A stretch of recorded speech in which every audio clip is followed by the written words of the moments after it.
কথায় আছে, টাকায় কেনা ওষুধ শুধু শরীরের চিকিৎসা করে, কিন্তু মানবতার হাত থেকে পাওয়া ওষুধ হৃদয় ও আত্মা দুটোকেই জীবন্ত করে তোলে। কলকাতার এক ছোট্ট ফার্মেসিতে প্রতিদিন আসত একটি ছেলে, পকেটে করে একটি মুদ্রা, হাতে একটি অসম্পূর্ণ প্রেসক্রিপশন।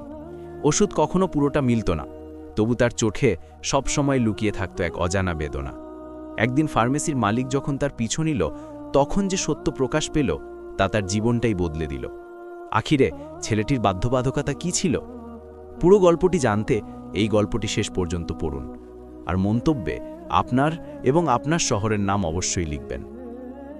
ব্যস্ত সকাল, সবজি বিক্রেতাদের হাঁক, দুধওয়ালার সাইকেলের ঘণ্টি আর বাস স্ট্যান্ডের অবিরাম ভিড়ের মাঝে ছিল একটি ছোট্ট দোকান, ইসলাম মেডিকোস। সবুজ রঙের নেমপ্লেটে সাদা অক্ষর, দরজার কাঁচের ভেতমে সুন্দরভাবে সাজানো ওষুধ, আর কাউন্টারের পাশে একটি ছোট্ট ঘণ্টি, যা বাজিয়ে যে কেউ সাহায্যের জন্য ডাকতে পারত। দোকানের মালিক ছিল আয়েশা ইসলাম। বয়স 25-এর কাছাকাছি, গমের মতো গায়ের রং, ঝকঝকে চোখ আর এক শান্ত হাসি যা যে কাউকে সান্ত্বনা দিতে পারত। চুল পরিপাটি করে বাঁধা, কপালে হালকা টিপ আর গলায় একটি ছোট্ট চাবি, দোকানের সবচেয়ে পুরনো ড্রয়ারের চাবি যা একসময় তার বাবা খুলতেন। আয়েশার সকাল শুরু হতো একটি ছোট্ট রীতি দিয়ে, কাউন্টারে জ্বলন্ত দ্বীপের সামনে 2 হাত জোর করে দাঁড়ানো। ধীরে ধীরে সে ফিসফিস করে বলতো, আব্বু, আজও যেন কোনো অভাবী মানুষের সাহায্য করতে পারি, এই আশীর্বাদ দাও। দ্বীপের শিখা মৃদু কাঁপত, যেন কোনো পুরনো প্রতিজ্ঞার সাক্ষী দিচ্ছিল। কয়েক বছর আগেও এই দোকানটি ছিল কার বাবার প্রাণ। তিনি বলতেন, ওষুধ তখনই সফল যখন তা সঠিক হাতে পৌঁছায়। যখন অকালে বাবা চলে গেলেন, তখন বাড়িতে এক নিস্তব্ধতা নেমে এলো। আয়েশা পড়াশোনা অসম্পূর্ণ রেখে দোকানটি সামলাতে শুরু করল। আত্মীয়রা বলল, একটা মেয়ে হয়ে দোকান চালাবি কিভাবে?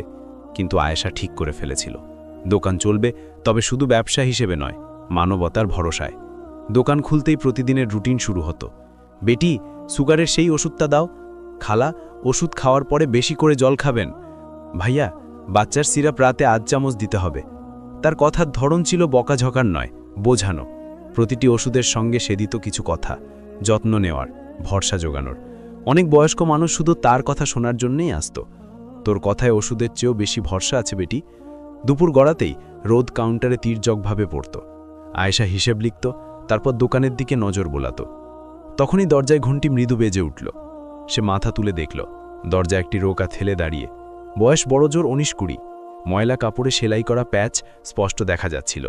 চটির ফিতা সুতোয় বাঁধা, কিন্তু তার চোখে ছিল এক অদ্ভুত আত্মসম্মান।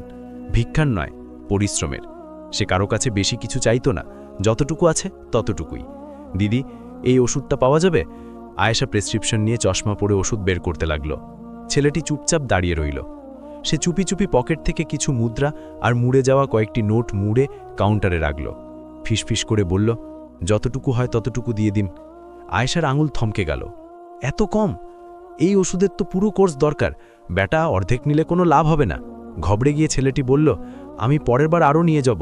মা বলে, যতটুকু পারো ততটুকু নাও, কিছু না থাকার চেয়ে কিছু তো ভালো। মায়ের শরীর কেমন? আয়েশা সহজভাবে জিজ্ঞেস করল। ছেলেটি এক মুহূর্তের জন্য চোখ নামিয়ে নিল, তারপর মাথা নাড়ল। ভালো নেই। আয়েশা আর কৌতূহল না করে ওই টাকায় যতটুকু ওষুধ হয় ততটুকু দিয়ে দিল। সময় মতো দিও, জলের সঙ্গে খাওয়াতে হবে। সে অভ্যাসবশত যোগ করল। ছেলেটি মাথা নিচু করে ওষুধ নিয়ে বলল, ধন্যবাদ দিদি। তারপর তাড়াতাড়ি বেরিয়ে গেল। তার চলার ধরনে একটা তাড়াহুড়ো ছিল, যেন প্রতিটি মিনিট ভারী। আয়েশার কানে তার দিদি শব্দটি আটকে রইল।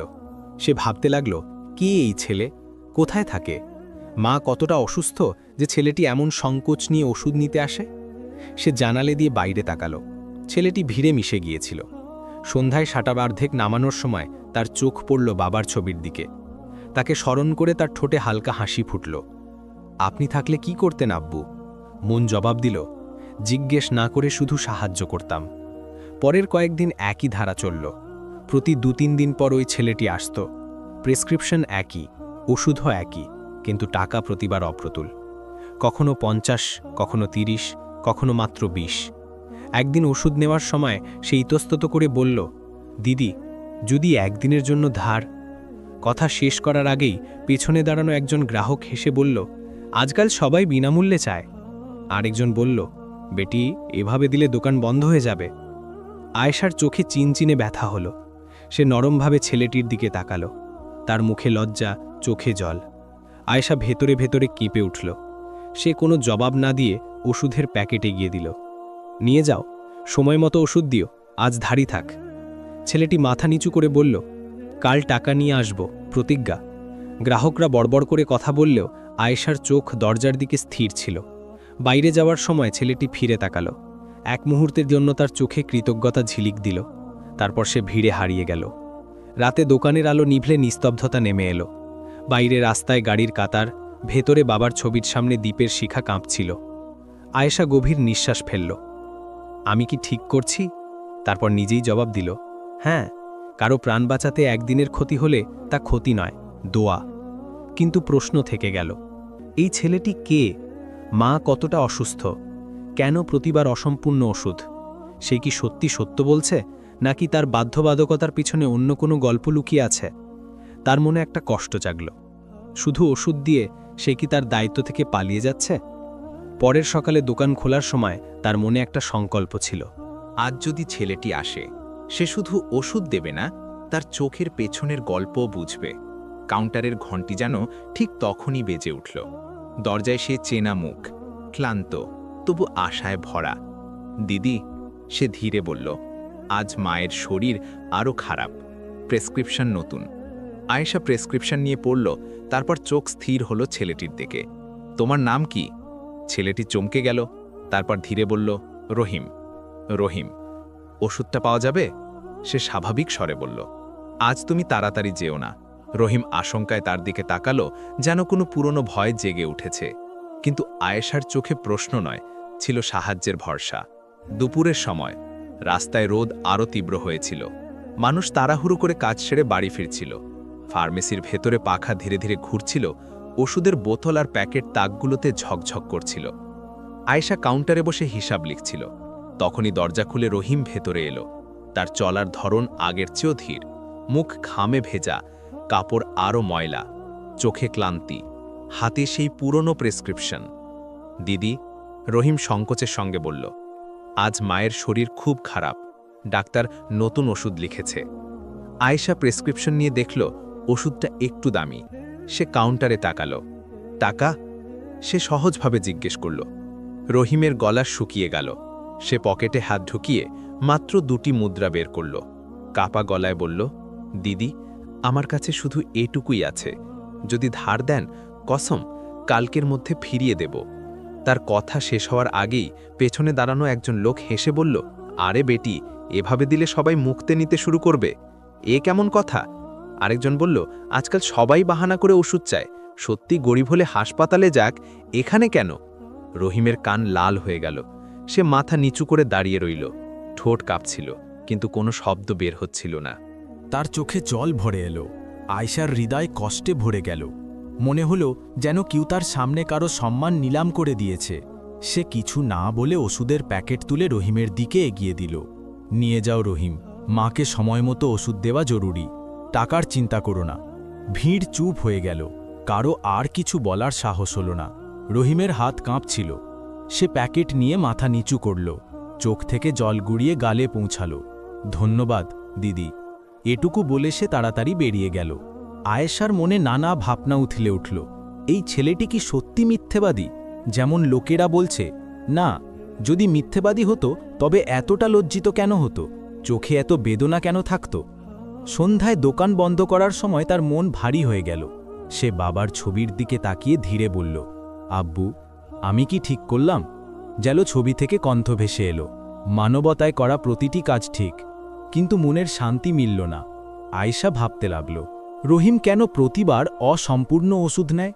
মা কতটা অসুস্থ, সে কি একাই সব সামলাচ্ছে? সারা রাত তার চোখে সেই দৃশ্য ঘুরতে লাগল। ভিড়ের সামনে দাঁড়ানো রহিম, কাঁপা কথা আর চোখ থেকে গড়ানো জল। পরের দিন দোকান খোলার সময় তার মন আরও অস্থির ছিল। এই রহস্য জানতেই হবে। শুধু ওষুধ দিয়ে আমি আমার দায়িত্ব পালন করছি না, আমাকে তার গল্প জানতে হবে। দুপুরের সময় ফার্মেসিতে ভিড় ধীরে ধীরে কমছিল। আয়েশা কাউন্টারে বসে ভাবছিল, আজ রহিম এলে তাকে এভাবে যেতে দেবে না। তার হৃদয়ে কৌতূহলের চেয়েও বেশি ছিল দায়িত্ববোধ। কিছুক্ষণ পর দরজার ঘণ্টি বেজে উঠল। সেই চেনা মুখ, সেই ক্লান্ত চোখ। হাতে পুরনো প্রেসক্রিপশন। দিদি, রহিম বলল, আজ আবার শুধু একটু ওষুধ লাগবে। আয়েশা কিছু না বলে ওষুধ বের করল। রহিম মুদ্রা রেখে প্যাকেট তুলে যেই মুড়ল, আয়েশা মনে মনে ভাবল, আজ আমি ওকে যেতে দেব না। সে ধীরে দোকান বন্ধ করার ছতো করে রহিমের পেছনে বেরিয়ে পড়ল। রহিমের এতে আভাসও ছিল না। গলি থেকে গলি, ভিড় থেকে ভিড় সে হাঁটতে লাগল। আয়েশা কিছুটা দূরত্ব বজায় রেখে তার পেছনে ছিল। শীঘ্রই তারা শহরের ভিড় ছেড়ে একটি ঝুঁপড়ি বস্তিতে পৌঁছাল। চারপাশে টিন আর প্লাস্টিকের ছোট ছোট ঘর, ভাঙ্গা খাট, ময়লা কাপড় শুকোচ্ছে, মানুষ আর শিশুদের কিলকিলে হাসির মাঝে লুকিয়ে থাকা ক্ষুধা। রহিম একটি ভাঙা ঝুপড়ির সামনে থামল। দরজার পর্দা সরিয়ে ভেতরে ঢুকল। আয়েশা কাছের গাছের আড়াল থেকে সব দেখছিল। ভেতরে দৃশ্য দেখে তার হৃদয় কেঁপে উঠল। এক কোণে ভাঙা খাটে একজন মহিলা শুয়েছিলেন। খুবই রোগা, ঠ্যাকাশে ত্বক, চোখের নিচে গাঢ় কালো দাগ, শ্বাস ভারী ভারী। পাশে মাটির চুল্লি ঠান্ডা পড়েছিল, বাসন খালি পড়েছিল। রহিম তাড়াতাড়ি ওষুধের প্যাকেট খুলল। জলের গ্লাস ভরে মাকে সাহায্য করে ওষুধ খাওয়ালো। মা, ওষুধ সময় মতো খাও, ডাক্তার বলেছে দেরি করতে নেই। মা কাপা কণ্ঠে বললেন, বেটা, তুই কি চুতলিয়েছিস? রহিম হাসার চেষ্টা করল, কিন্তু চোখ ভিজে গেল। আমি ঠিক আছি মা, তুমি চিন্তা করো না, তুমি শুধু তাড়াতাড়ি সুস্থ হয়ে ওঠো। আয়েশার হৃদয় ভরে গেল। সে দেখল রহিম নিজে ক্ষুধার্ত, কিন্তু মাকে ওষুধ দেওয়াই তার জগৎ। তার চোখ থেকে জল গড়িয়ে পড়ল। সে সংকোচ ছেড়ে ধীরে ঝুপড়ির পর্দা সরিয়ে ভেতরে ঢুকল। রহিম চমকে গেল। দিদি, আপনি এখানে? আয়েশা নরমভাবে বলল, ভয় পেও না রহিম, আমি তোর পেছনে এসেছি কারণ আমি তোর জীবনের সত্য জানতে চেয়েছিলাম। এখন সব বুঝে গেছি। সে খাটের পাশে বসে মায়ের হাত ধরল। মা, এখন থেকে আপনি একা নন। যতদিন আমি আছি, আপনার ওষুধ কখনো বন্ধ হবে না। মায়ের চোখ থেকে জল গড়িয়ে পড়ল।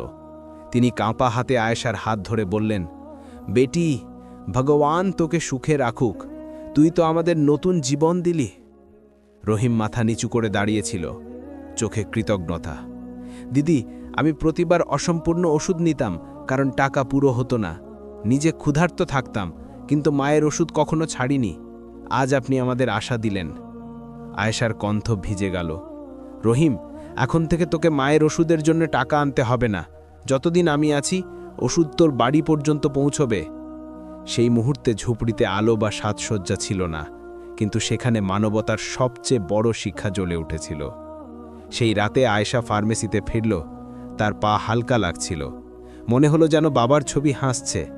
তুই তাই করলি যা আমি সবসময় চাইতাম। ওষুধ বেচা নয়, মানবতা বাটো। আয়েশা প্রায়ই বলতো, রহিম, মানবতার চেয়ে বড় কোনো শিক্ষা নেই। তবে পড়াশোনাও ততটাই জরুরি। তোকে পড়াশোনা শেষ করতে হবে। প্রথমে রহিম ইতস্তত করল, দিদি, মা, দোকান আর পড়াশোনা একসঙ্গে কিভাবে? আয়েশা হেসে তার হাত ধরল। যখন ভগবান মানবতার পাশে থাকে, তখন পথ নিজে থেকেই তৈরি হয়। তুই শুধু চেষ্টা কর, বাকিটা আমরা সামলে নেব। আয়েশা তার কলেজের ফি দিয়ে দিল। দিনে রহিম পড়াশোনা করত, সন্ধ্যায় ফার্মেসিতে সাহায্য করত। ধীরে ধীরে তার চোখে স্বপ্নের ঝিলিক ফিরে এলো। এই সময়ে অনেক সংস্থা ও মানুষ ফার্মেসির সঙ্গে যুক্ত হলো। কোনো এনজিও প্রতি মাসে ওষুধ পাঠাতে শুরু করল। ডাক্তার হাসান গরিব রোগীদের বিনামূল্যে পরীক্ষা করতে লাগলেন। পাশের ব্যবসায়ী প্রতি মাসে কিছু টাকা দান করত। ফার্মেসি এখন আর শুধু দোকান ছিল না, পুরো পাড়ার আশার কেন্দ্র হয়ে উঠেছিল। কয়েক বছর কেটে গেল। রহিম তার পড়াশোনা শেষ করল। যখন সে ফলাফল নিয়ে ফার্মেসিতে এসে আয়েশার সামনে রাখল, তখন তার চোখে জল ছিল। দিদি, আপনি না থাকলে আমি কলেজের দরজাও দেখতে পেতাম না। আজ যা হয়েছি আপনার জন্য। আয়েশারও চোখ ভিজে গেল।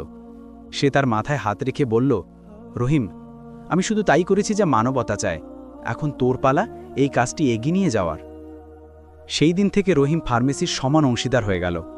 তারা দুজনে ঠিক করল, এখন আর কোনো গরিবকে ওষুধের জন্য কষ্ট করতে হবে না। ফার্মেসির বাইরে নতুন বোর্ড লাগানো হলো, এখানে ওষুধ শুধু টাকায় নয়, মানবতায়ও মেলে। অভাবীদের জন্য সব বিনামূল্যে। মানুষ দূর দূর থেকে আসতে লাগল, কেউ ওষুধ নিতে, কেউ আশীর্বাদ দিতে, কেউ সাহায্য করতে। রহিমের মা এখন পুরোপুরি সুস্থ। একদিন তিনি অশ্রুভরা চোখে আয়েশার হাত ধরে বললেন, বেটি, তুই শুধু আমার নয়, পুরো দুনিয়ার সন্তান। ভগবান তোকে সবসময় সুখে রাখুক। সেই মুহূর্তে আয়েশার মনে হলো যেন তার জীবনের সবচেয়ে বড় পুরস্কার মিলে গেছে। ধীরে ধীরে এই গল্প পুরো শহরে ছড়িয়ে পড়ল। লোকেরা বলতো, যেখানে সব দোকান মুনাফার পেছনে ছোটে, সেখানে একটি দোকান আছে যা মানবতার পেছনে ছোটে। সেখানে ওষুধ নয়, দোয়া মেলে। আয়েশা আর রহিম ঠিক করল, দোকানের উপার্জনের একটি অংশ সবসময় গরিবদের সাহায্যে যাবে। কখনো গরিব শিশুদের পড়াশোনার জন্য, কখনো বয়স্কদের যত্নের জন্য, কখনো বিনামূল্যে ওষুধের জন্য। আর এইভাবেই একটি সাধারণ ফার্মেসি পুরো শহরের আশার প্রতীক হয়ে উঠল। যখন হৃদয় পরিষ্কার থাকে, তখন ভগবান নিজেই পথ তৈরি করে দেন। দুনিয়ার টাকার দোকান অনেক আছে, কিন্তু মানবতার দোকান খুব কম। যদি এই গল্পটি আপনার হৃদয় ছুঁয়ে থাকে, তবে আমাদের চ্যানেলটি লাইক করুন, সাবস্ক্রাইব করুন, আর এই গল্পটি আপনার বন্ধু ও পরিবারের সঙ্গে শেয়ার করুন। আর হ্যাঁ, মন্তব্যে আপনার এবং আপনার শহরের নাম অবশ্যই লিখবেন, যাতে আমরা জানতে পারি আমাদের গল্প কোন কোন প্রান্তে পৌঁছাচ্ছে। আপনার প্রতিটি শব্দ আমাদের পরবর্তী গল্পকে আরও সুন্দর করে। আবার দেখা হবে একটি নতুন হৃদয়স্পর্শী গল্প নিয়ে। ততক্ষণ সুখে থাকুন, সুস্থ থাকুন, আর আপনার মা বাবাকে সময় দিন।